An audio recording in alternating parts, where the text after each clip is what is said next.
अभी छठ पर्व का माहौल चल रहा है थोड़ा बहुत, हाँ इसलिए तो कह रहे थे तो उनके लिए एक सॉन्ग हो जाना चाहिए। तो आप लोग थोड़ा सा प्यार आशीर्वाद जरूर दीजिएगा। आप लोग शायद सुने होंगे हमारे शारदा दीदी का बहुत ही फेमस सॉन्ग है उनका।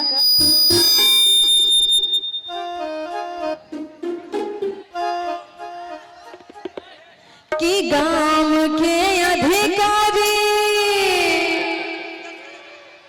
तो है परका भैया हो,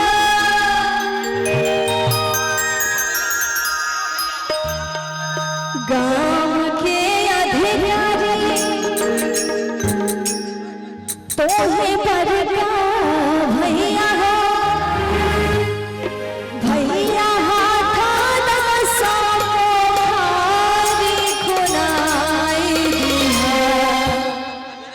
चंपा फूलना गाय दिया।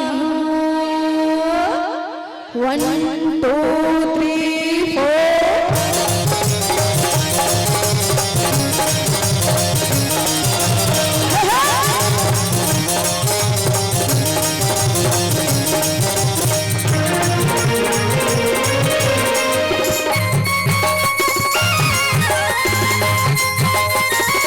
Hey!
हो